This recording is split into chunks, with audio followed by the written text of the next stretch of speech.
amigos, bienvenidos al canal de YouTube El Rey que Viene. Como todas las semanas vamos a repasar hoy la lección de escuela sabática, titulada para esta semana Las 7 últimas plagas. Vamos a leer el versículo de memoria de la semana, que se encuentra en Apocalipsis capítulo 15, verso 4. Dice: ¿Quién no te temerá, Señor, y glorificará tu nombre? Pues solo tú eres santo, por lo cual todas las naciones vendrán y te adorarán, porque tus juicios se han manifestado. En esta sección nos enfocaremos en los capítulos 15 y 16 del Apocalipsis, el libro que estamos estudiando en el primer trimestre del año. En los primeros 4 versículos del capítulo 15 vemos una descripción del pueblo de Dios de pie junto al mar de vidrio, entonando el cántico de Moisés y del Cordero. Esto nos hace recordar al victorioso pueblo de Dios después de haber cruzado el Mar Rojo. Es decir, después de haber visto el poder de Dios manifestado contra los egipcios a fin de liberarlos. Y este pueblo del fin también va a presenciar la anhelada liberación final por parte de Dios. En los siguientes versículos, del 5 al 8, habla sobre la gloria de Dios que inunda el templo. Y pues eso quiere decir que el tiempo de gracia ha terminado. Pues en Éxodo 40, versículos 34 y 35 cuentan que después de que el pueblo había terminado la obra del tabernáculo, Jehová descendió y su gloria se vio en todo el campamento, señal de que había aceptado la obra de su pueblo. Con esta sublime revelación termina el libro del Éxodo, y así también la historia de la tierra terminará con la gloriosa manifestación del Hijo de Dios, como lo indica el versículo 8 de Apocalipsis 15. Esta manifestación demuestra que Jesús está pronto a venir a la tierra y que su papel de intercesor ha terminado. Por ende, en ese momento, la puerta de la gracia se cerrará.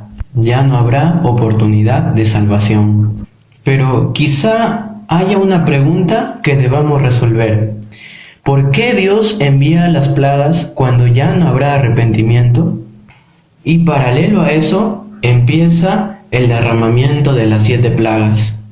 Pero, ¿por qué Dios envía las plagas cuando ya no habrá arrepentimiento?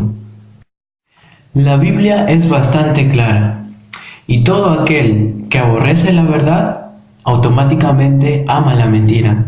Así de que el hecho de que muchas personas no estén formando parte de los redimidos es porque ellos simplemente prefirieron la mentira, pues quizá la verdad de la palabra no satisfacía sus placeres egoístas. Nada les hace ver su manera de actuar en el mundo, ni lo bueno ni lo malo, ni la gracia de Dios, ni las plagas del tiempo del fin generan un arrepentimiento sincero en ellos. Y así como las plagas de Egipto nunca afectaron al pueblo de Dios, sino solo a los rebeldes egipcios, así también en el tiempo del fin Dios protegerá a su remanente, pero las plagas sí tendrán efecto sobre los rebeldes. Lo cierto es de que si a los impíos se le diera una oportunidad, incluso así no cambiarían su carácter. El cielo sería una tortura para ellos, ya que sus corazones egoístas no podrían resistir vivir una vida en medio de seres que se aman y que se ayudan de manera incondicional. Apocalipsis capítulo 20, entre los versos del 7 al 10, nos habla que incluso los impíos después del milenio y teniendo ya una perspectiva más clara del carácter de Dios, no cambian para nada el carácter que han formado en esta tierra. Y es por eso de que Dios nos dice en Apocalipsis 22:11, el que es injusto, sea injusto todavía. El que es impuro, sea impuro todavía. El que es justo, practique la justicia todavía. Y el que es santo, santifíquese más todavía. La primera plaga nos habla de una úlcera maligna sobre todos los que tenían la marca de la bestia y los que adoraban su imagen. La segunda y la tercera plaga convierten en sangre las fuentes de agua, es decir, los mares y los ríos. La cuarta plaga hace que el sol arda mucho más de lo normal, y dice la Biblia que los hombres son quemados hasta tal punto que blasfeman incluso el nombre de Dios. El verso 10 del capítulo 16 nos cuenta de la sexta plaga y recalca que incluso la bestia es víctima de estas plagas, es decir, en aquella persona que los hombres habían depositado su confianza y donde creían que ahí podrían encontrar reposo a estas plagas, resulta de que también es afectada, dándose cuenta recién de que la bestia no tiene ningún poder ni autoridad sobre estas plagas. Un chasco para los impíos.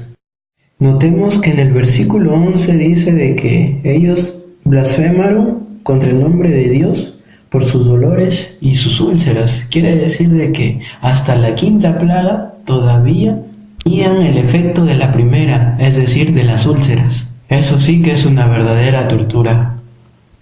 Vamos a leer el versículo 12 de Apocalipsis 16. Dice: el sexto ángel derramó su copa sobre el gran río Éufrates, y el agua de éste se secó para preparar el camino a los reyes del oriente. Esta breve descripción nos recuerda que los ejércitos de Ciro vinieron del norte y del este de Babilonia. Sus ingenieros excavaron una depresión en el terreno aledaño y desviaron el flujo del río Éufrates hacia esa depresión, lo que permitió pues que los soldados de Ciro entraran marchando por debajo de las compuertas del río hacia la ciudad. Entonces, aprovechando ese desvío y un día de fiesta dentro de la ciudad, los soldados de Ciro descubrieron algo interesante para ellos, y fue pues que habían encontrado las puertas abiertas a lo largo de la orilla. Pues resulta que los guardias se habían emborrachado y consecuentemente descuidaron este aspecto. Ahora, los soldados continuaban.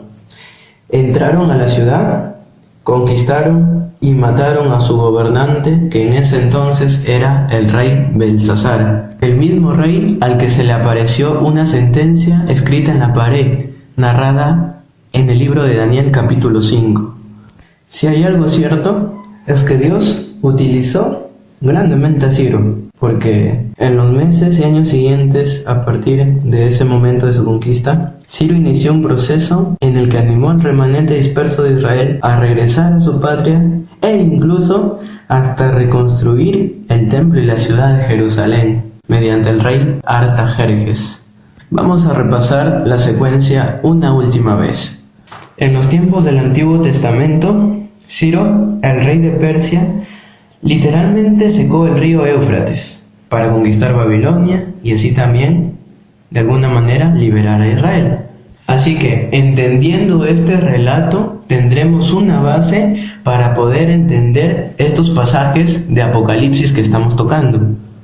En el libro de Apocalipsis dicen que las aguas del río Éufrates del tiempo del fin se secan para poder dar paso a un Ciro, o sea, a los reyes del oriente, pero del tiempo del fin. Pero ¿cuáles son las aguas del río Éufrates? Recordemos de que agua representa a naciones y muchedumbre, y es precisamente la alusión a los poderes civiles, seculares y políticos que apoyan a Babilonia del tiempo del fin. La misma que en Apocalipsis 17:1 se le describe como la gran ramera sentada sobre muchas aguas.